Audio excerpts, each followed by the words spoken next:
I took a little trip into town here and stopped at the Shady Pines Railroad, where Tony is over here. Looks like he's working on a trestle. Let's walk up here and see what he's working on.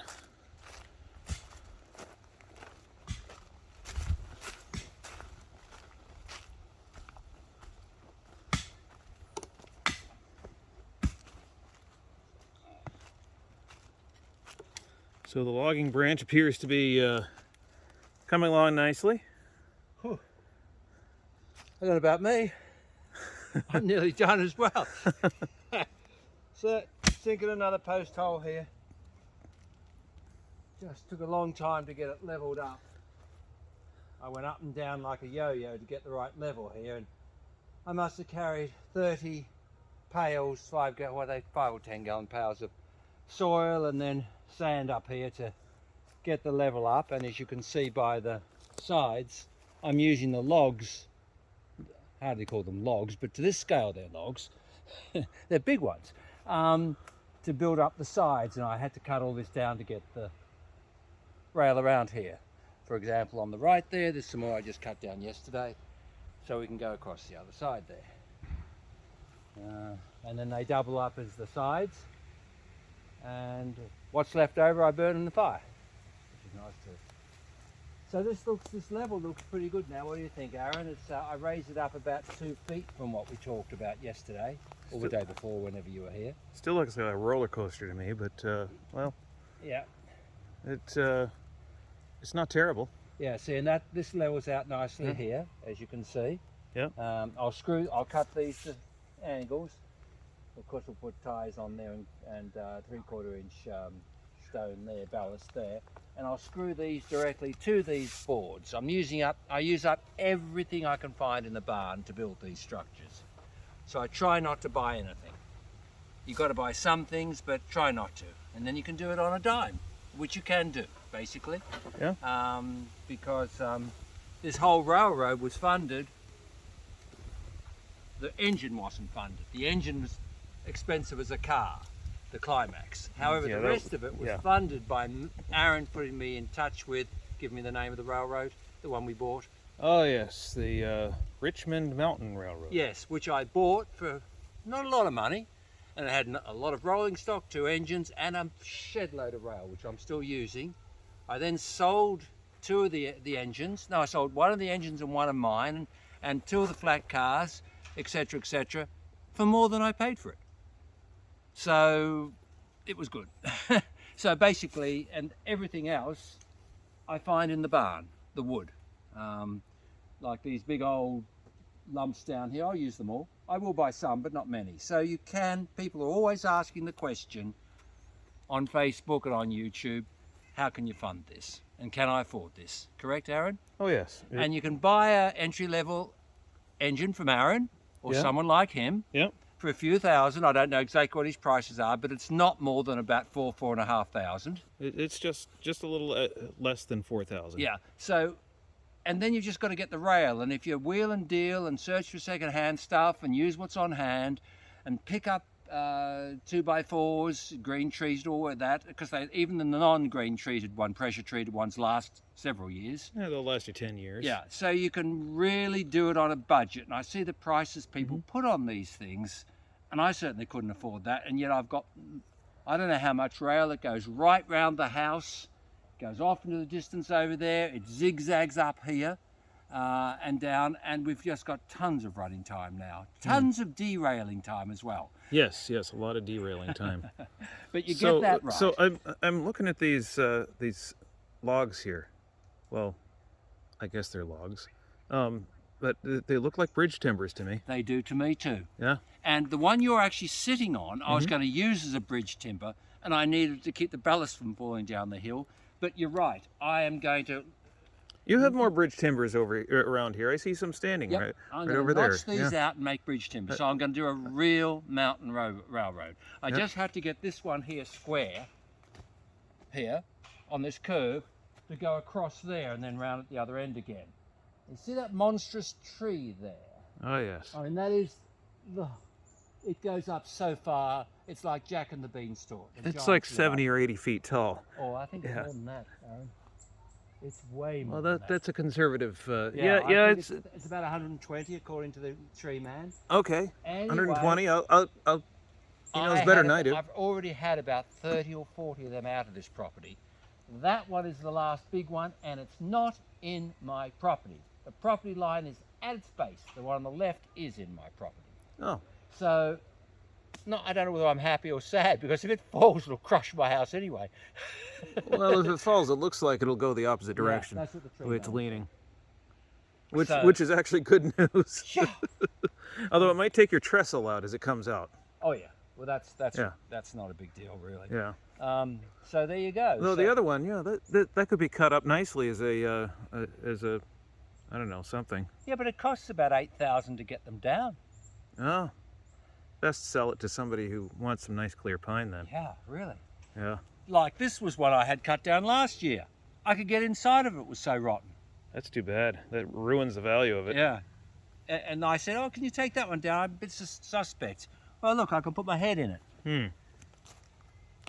And that was rotten all the way standing. down to the bottom. That was a tall one like this one on the left. Wow. So, you know, it just goes to show you. You never know until you Yeah. cut them down sometimes. So I would have got the engine out, but the track's totally covered in leaves. And maybe you can join this together if you want to run the engine or do something else. Oh, I don't know. Let's just take a walk along the track and Okay. yeah. Let's go back down here. Then I'll just We'll update everybody on the progress. It's come on pretty well, I got to say. But everything up here is either got to be brought up in the train, which most of it has been to here, or hauled up from the old lawn tractor there with the buckets in, and then carried up. So, yeah, there's a lot of work. Yeah, I think the train's more fun. Oh yeah, it is. But it takes 6 times as long. Yeah, true. And then if you derail, you're in trouble. Yeah. So it's a bit of a sort of a whiz around here, but it works well. And as Aaron's told you a million times, I think I even mentioned before, you've got to make sure that the tracking's correct, and it doesn't do that. I can see something else. This looks like a trestle piece to me.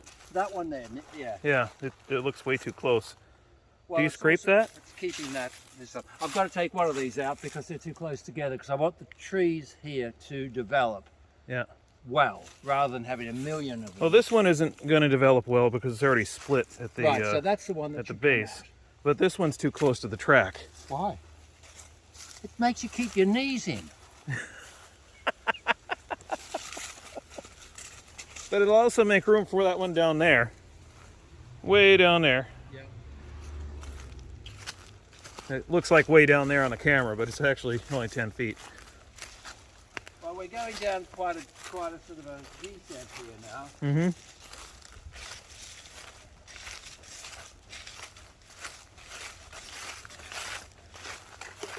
Minimal. That's what we'll call this. Minimal. It's like a logging railroad. Yeah. Very much so. Here's so. a little switch back here. It just goes up past to that tree straight ahead in the bushes there. Up into the leaves. Yeah, so I can get 2 carriages and the engine up here to come back up again from down where Aaron's backing now.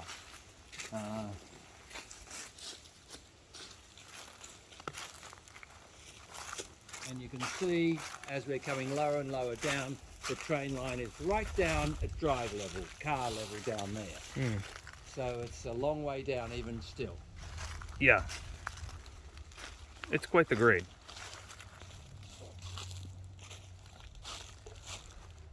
It is not for the faint of heart. Then the train handles it well. It's dark in here, you won't see the train, I don't think. Gotta have with the camera is. I'll put lights on in a second.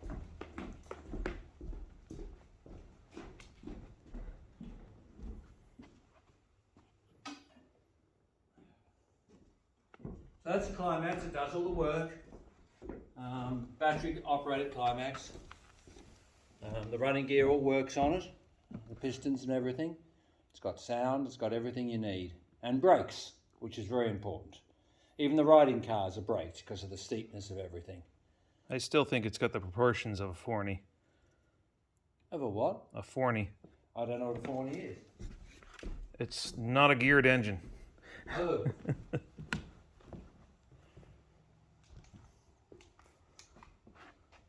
So, oh yeah, you've got some other equipment in here. So, some people will recognize this car here. Spent a little bit of time on the Brook Railroad. Matter of fact, under that Shady Pines plate, it says MBRR for Brook Railroad. So this is the only caboose the Brook Railroad has ever had. I traded it for the plow that we have, and then it came back to Windsor. Yeah, it's got a bit of a circuit of truth, that one. Yeah. And that's the big caboose over there that I built. Yeah. From a kit from Titan Trains or Teton Trains? Titan Trains, yeah. Titan Trains. And it was a good deal back in the day, and it was really fun to put it together, I must admit. I noticed one of the windows has fallen out, as these things happen, kind of glued. So they're the two gondolas I use to carry all the stones and rocks up in. I put them in the barrels. It's easier than digging it out of the cars, and it doesn't wreck the cars then, because that back car is a very nice one. And I did restored it about 2 years ago. It was a mess, and looks pretty good now, I reckon. Indeed, it does. Yeah. So are there any other? There are other carriages around the corner, but my other train and my other riding cars are up at Bill Badger's, getting brakes put on them. Yes. And of course, there's the indoor turntable. I don't think we've shown this, have we? No, I don't think so. The indoor Works turntable. very well. I've nailed it. You see. Oh, I see. You've nailed it. Yeah. So it just spins around very easily.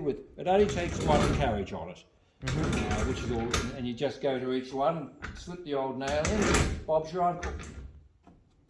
And I store all the stuff here for the winter. Actually, I do have a correction there, but Bob's my father-in-law. Oh, right. I see you have nailed it. Yep, I just nailed it. So there's a nice little flat car here, which again comes from that railroad. These suitcases are going down to the station one day. One day when I get around to doing it. And there's a hopper there, but it never gets used. The biggest derail is that gondola, and it's got brand new trucks on it too. Literally brand new. They've never done a turn. It still derails. Maybe they're too light for it. I don't know. Hard to say. Who can say? But it doesn't get that much weight, does it? What's it got? 6 things in it plus me. I'm pretty heavy. It does have light-duty springs. Yeah, I think they're like that. They weren't meant for that one. Hard to say. Yeah, who knows? Anyway, it all seems to work, and it all moves stuff around. Well, as far as derailments go, you got to break a few eggs to make an omelet. Well, speaking of derail backing up the day before yesterday, fully loaded, both cars with logs on, stone on, me on. It came off right there, and could I get it back on again? So I used this little apparatus here, plus a crowbar. I don't know what happened to the crowbar. Oh, this is a proper rail crowbar from the railroad. We're getting the, what do you call the pegs? Pulling the spikes. Yeah, pulling the spikes, you see. That's a spike puller. That fits nicely under the coupler, Yeah. that piece. So it does. But it wasn't enough to get it, so a friend made me up this little huzzah, which helped a lot better. Because you can get that under. That's a barrel. Yeah, it's an old barrel thing, so you can just put it under. Yeah. Like that. And up you go, and twist it wherever you want. That's pretty good. Yeah.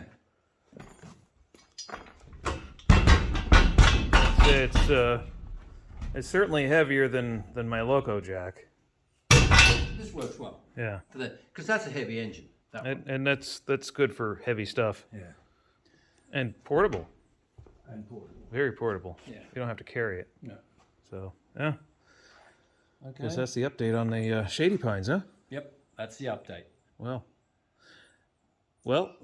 if you've watched all the way to the end, you're a rock star. So thank you for watching all the way to the end. If you have liked this video, hit that like button, share, subscribe, and I want to thank you very much for watching. Have yourself a great day.